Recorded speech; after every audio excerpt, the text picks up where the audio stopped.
What's up, everybody, and welcome back to the channel. Today, we're going to be going over the 5 things that you have to have in order to start a production company. I want to remind you guys, I have a six-figure production company started in 2024. I did almost $250,000 worth of client work and sales and stuff like that in 2025. And today, I want to talk to you about that a little bit because I'm not I'm not the most talented guy in the world. I'm much more comfortable actually behind the camera, even though I used to preach on Sunday mornings. But I think that there's something about what I want to share with you guys today that could really help get you going towards that goal if you want to make six figures. And obviously, who doesn't want to make six figures? It's awesome. It was like um, able to provide food for my kids and everything like that. And so I'm just going to jump right in. The first thing that you need to have is a mindset shift. And I know that people talk about this all the time, but it's valid. Like we've been trained since a young age to go to school, become a good student, to go to college, to become a good employee, and to have that kind of 9 to 5 mindset shift is really, really, really hard for people to get out of. Now, if you're wanting to start your own agency, maybe you have an entrepreneurial spirit, and that's amazing, but you still have like certain things that you need to shift out of. Like one of the hardest things for me when I first started was I'm actually like in charge of my own schedule, and I would go like days without doing any work, um, and then I would go days and days and days and days in a row because of not like figuring out my schedule and kind of being my own boss and doing what I want to do, where I would like do like 19 days in a row. Obviously, that's not good. That's not healthy. And so you like have to really like have discipline in order to be able to do this like away from the 9 to 5 schedule where you're not punching in or punching out. You're kind of doing it all from beginning to end, and the hustle is real, the grind is real. And I edit from home most of the time, so that makes it even doubly hard. Like I'll be working and my kids will come in and like want to play and hang out, and I'm like, I'm in the middle of an edit. So having this mindset shift is a couple fold. It's about the discipline of like what it takes to work in the um kind of like self-employment space or work from home when you're not out filming, and you have to really really have discipline and set your mind on this is a start time or an end time, or this is how much I'm going to do this of, or whatever the case may be. But the other thing is like it's so easy to have a scarcity mindset when no one is paying you consistently for the amount of time that you work. They're paying you for what it is that you can provide. And this is especially really hard for even someone like me who has a struggle with like what's the like where I feel like I can't do it, imposter syndrome, and I'm like I have no business. I still feel like I have no business making this much money doing what I do. I'm definitely not the best at it. I definitely know friends of mine who are way better at this than I am. Why should I be making this much? And I've really had to like work on that shift of getting out of imposter syndrome and um you know, enough there to like understand weaknesses and growth and stuff like that, not to be cocky and proud, but to get that shift out of me that says that I can't do it. And it is risky. And so you're putting yourself into the mindset of like high risk, high reward. And I think this is tricky.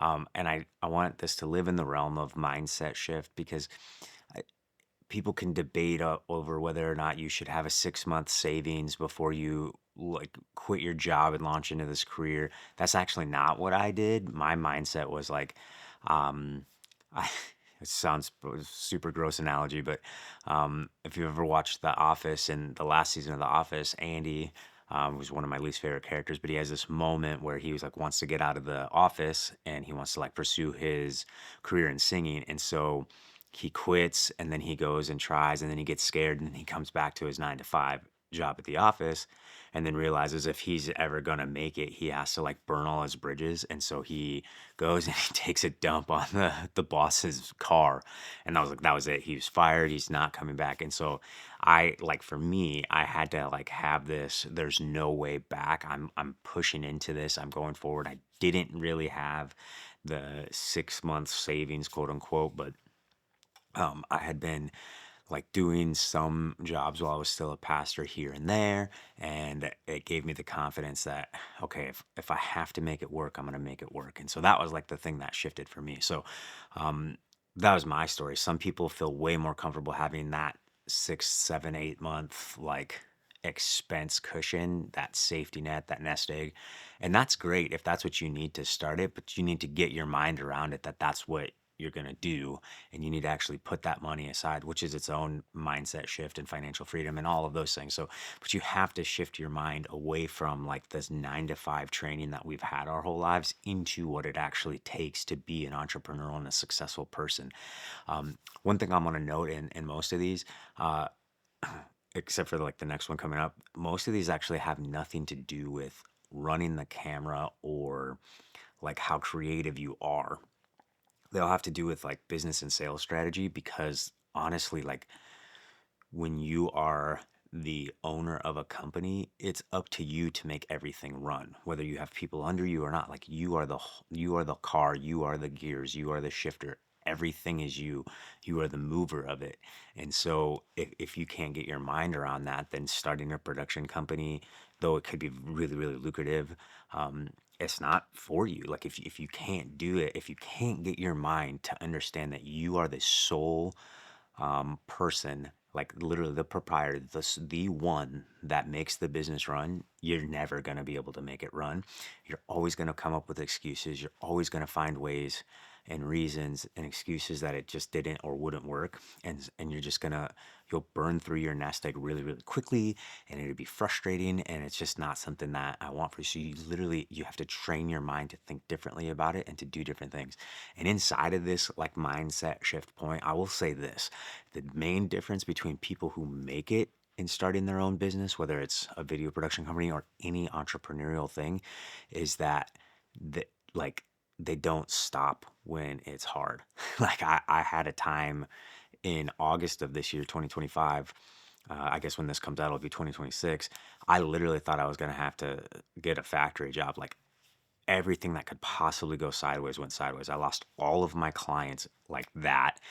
And some crazy stuff happened with not paying attention to account. Like I literally went completely dead broke in a matter of one day. Like a whole bunch of stuff happened. And like, I, I'm the one that makes this go. And so I buckled down. I got new clients. I had worked 10 times harder for a couple of weeks and caught up. And like, and October, November were my most, September, October, November were my most like profitable months in the year 2025. And so it just like that's, you have that mindset shift, you do that, and it allows you to actually have the frame of mind to run a business completely different than any way that we were trained growing up, at least for most of us. um, so the next thing, number two here, is you need to have something to actually show clients. And that's really, really important. I did a bunch of work um, while I had other jobs, just fun things. I had videos that I did. I did weddings. I always recommend people to do weddings because it makes you a better filmer. Like you're doing stuff in a high stress situation that it puts you on the spot. Like you got one shot to get the shot you need in most cases, or really, really, really dials in your exposure, your composition, how you work with people in stressful environments. It's just overall wedding filmmaking is one of the game changers. And most videographers that I've ever talked to, is like this running joke that they hate weddings. And I understand that, I do, but honestly, at the same time, like I love doing weddings because it's it is just such a good tool to have in your tool bag to be able to constantly like come up with stuff on the spot, to be able to work with people, especially difficult people. One video I'm going to make in the future is going to be like the worst wedding scenarios that I've walked into, and I've had some doozies, but I'm so grateful for them because they've helped me run my business in such a good way. So always have something to show clients. So always, always, always. If you're like, oh, I don't have any clients to show, like you have stuff around your house that you like, make a spec. commercial ad, social media, do a UGC thing where you're the person in front of the camera, like talking about a product, like do something that you can show clients your style, your editing, your work, and it begins to give you practice. Even if you do 10 things while you're still figuring out if you want to do this job or not, you just make it. Like I went to school full time while I started my company, and I can tell you nothing prepared me more for owning my own video production company than actually making stuff, than actually putting my hands to the grind and like building a commercial and writing a script and failing and showing somebody something that they didn't like and then reiterating it and doing it and doing it and doing it and doing it. And so while you're in the process of deciding if this is something that you want to do, then like you need to go and try it. Like, you need to see if you can actually do it, even if you don't have any gear. I recommend, getting something in the terms of gear more than an iPhone, but there are people who make an iPhone work, and like that's totally fine. Like, but you have to film. You have to do something to get either free work done that you can show people or very, very cheap work. I shared in my last video that was kind of like my strategy. I would go out and I would just do real cheap stuff for people just to get my foot in the door, and then I would keep working with them and then keep working with them and then keep working with them. And so that's a really easy way. One of the things inside of that, like really cheap work, it's great because it's low pressure, because you know that if you're filming something for them, it's going to be a higher production value than what they're able to produce for themselves most of the time. And so you already have that like adding value to what they're doing. And then secondly, it allows you to build relationships, which is the way that I think that business should be done, is relationship build versus like pitching and leads and like just like the mundane, and the quietness and loneliness. It's so much more fun to have friends that you do it with. And so you build relationships as you do cheap work so that you can get better. And then when you're ready to launch, you have a plethora. Like I probably had, before I started my company, like just full out Iron Video Productions is what I'm doing in January 2024. I probably had done like 50 or 60 videos. Now, you might not get that luxury. Maybe you get 10, maybe you get 5, but like you need to have something to show. And you need to think about the next thing, which is really, really important here, is the third point, is you need to have an understanding of how marketing and sales work. Because ultimately, um, if you know how marketing and sales work, you're going to be able to market and sell yourself to get clients, but you're going to be able to provide the value that that client needs for you to be able to work for them, to be able to make something for them that's going to give them a return on their investment. And if you don't understand how it works or what they're looking for, you're going to just try to make a pretty video, and like that's not really enough anymore. Like the days of just like aesthetically pleasing, like like it's not, it doesn't convert to sales unless that's all the client wants. Then by all means, like you can discover that in the process of like meeting with them and talking with them and figuring out if you can provide the service for them. But if that's not what they want, then if their goal is, I want this video to bring in more leads, then you need to understand how to write a script and help them come up with something that'll bring more leads in. And this is another like separator. You're going to hear all of these big time YouTubers, all of these big time marketing agencies or video production people that like you might come across. Like this is what they're saying, and it's so true. And I've noticed it in my business that I keep having clients come back to me because I can help understand their marketing and sales and what they're looking for and what kind of works in their niche. Because I'll do research in their niche. If I'm trying to pitch something that'll actually provide value, I'll do research ahead of time, which could be a whole other point. But like you need to have that basic understanding. And when you have that basic understanding of how marketing and sales work, again, it helps you market and sell to other people, because you know what you're looking for. It gives you the basis of understanding to know what they're looking for. So you absolutely have to have that. If you don't have that and you're just trying to make pretty work or you're just trying to DP, like, then it's really difficult to start your own agency or like start a one-man band or something. Like you need to just go be um, uh, a camera operator for another company. You know what I mean? Like that's kind of where that lies. If you don't understand all of the other elements, which again goes back to, my other 2 points. Again, I didn't really put these in any specific order, that stack. Like these are just 5 things that I thought were important. I could have made this 15 things that I think were important, because there definitely are 15, 20 things that I think are important. But yeah, this is so important. You need to understand marketing and sales. Here's the fourth thing. I think so underlooked, so important. You need to have the ability to invest in yourself, and so whether that is putting money aside specifically to get a new course to like build your craft, whether it's putting money aside for you to have vacation or downtime with the family, whether it's putting money aside or allocating time and resources aside for you to be able to reinvest in yourself and reinvest in your business. Because again, you are like everything goes through you. And so if you don't have the time to reach out, build relationships, to make things in your business grow, if you don't have the time to get better at what you're doing in specific areas, if you don't have time to or money or resources to invest in yourself, you're going to get stagnate really quickly, and you're not going to go very far. I think it's so hard to like wrap your mind around all of the different ways that you can invest in yourself. But I kind of like will boil it down to a couple of areas. One, you need to invest in the ability to rest, reset, and relax. In my world, we call it a Sabbath.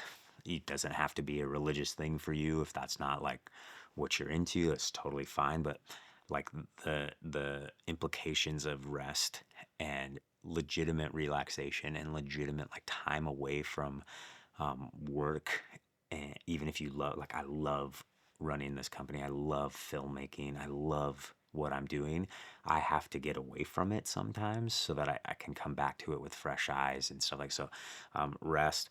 I definitely think that like education is a part of investing in yourself. Like you have to learn, you have to grow in the areas that you're weak in. Like if you're an amazing DP, if you're an amazing filmmaker, but you're a terrible marketing strategist, then invest in how to learn writing scripts, invest in how to market and strategize, take courses. And, that was, I, I took a lot of, the online courses and things that people were offering to teach me those skills, and then I would put them into practice here, and then I put them into practice here, and then even where no matter where I was at in my company process or what phase I was in my company, if I learned a new skill, I would take it to existing clients and say, "Hey, I'm trying to do this thing with my video services.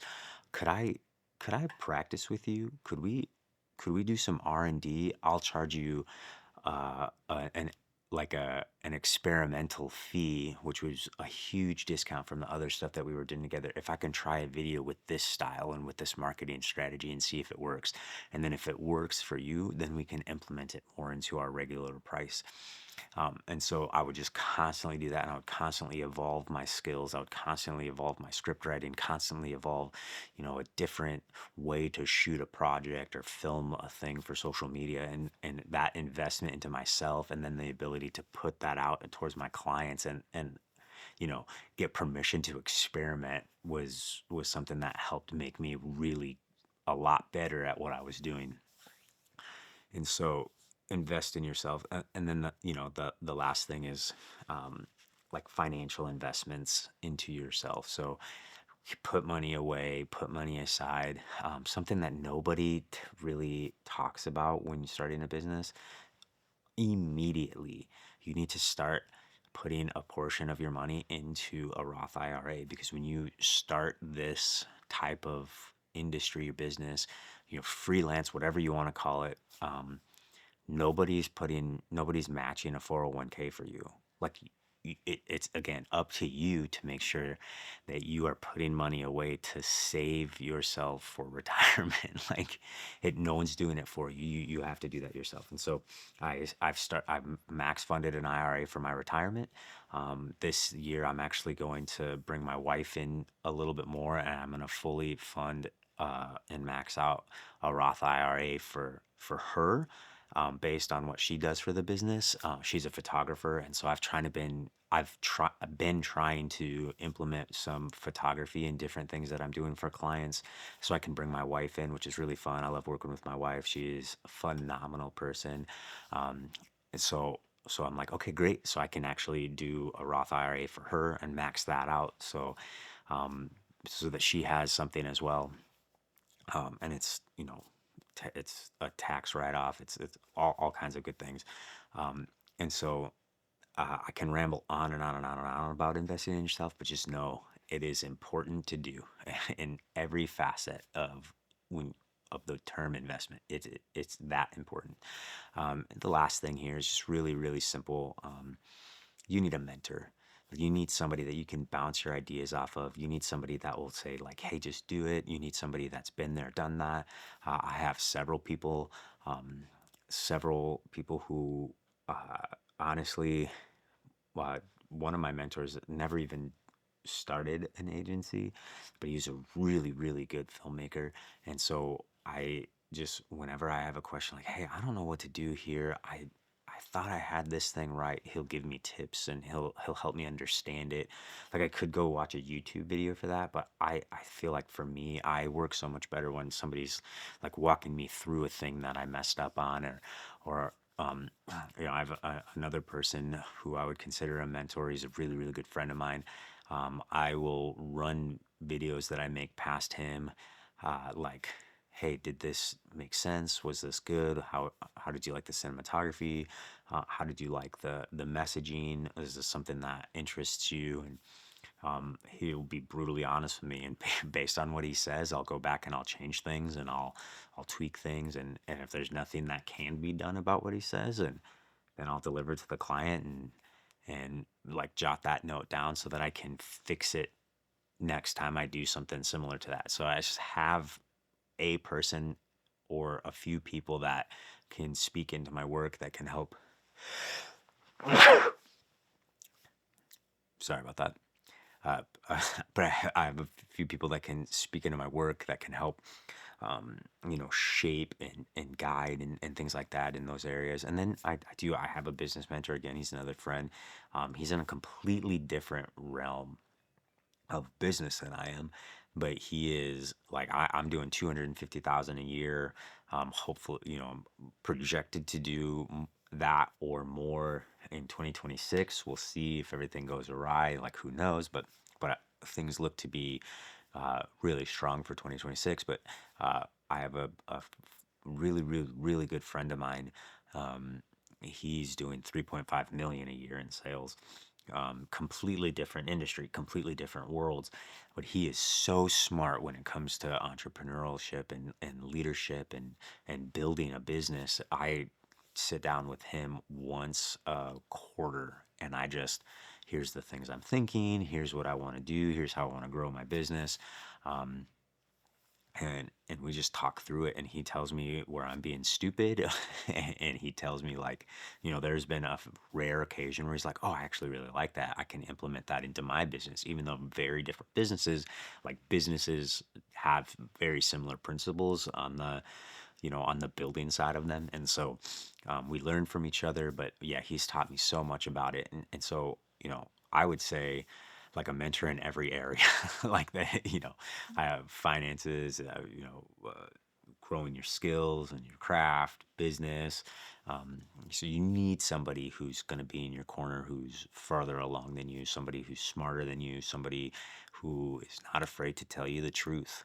Some people, I have literally people in my life, and I've given them permission to say, "Hey, Joe, this sucks. You're not doing well," and they do it lovingly. Like they're just such good people. They don't want to break your spirit. They don't want to break my spirit, but they have permission to tell me when something's wrong, when it's not looking good, when it's not up to the standard that it needs to be, and they do it in love, and it's awesome. But you need that. You absolutely need that in your life. So to recap this, you need to have that mindset shift. You need to have something to show. You need to understand the basis of how marketing and sales works. You need to have the ability to invest in yourself, and you need a mentor. That's 5 of the many, many, many, many, many things that you need in order to make a video production company work. Again, I have surprisingly to myself, made it 2 years in a row with six figures. And the road to six figures is not as hard as you think. You just got to start. And again, I'll say this one more time: the difference between people who make it in any business and the people who don't are the people who make it, they just do it. They don't give up when it gets hard, and they make it happen somehow, some way. They have the grit and tenacity to just not give up. Even if they fail, they just keep moving forward. And so I leave you with that. The only way to fail is to give up. Again, I don't have a cool sign off, so peace.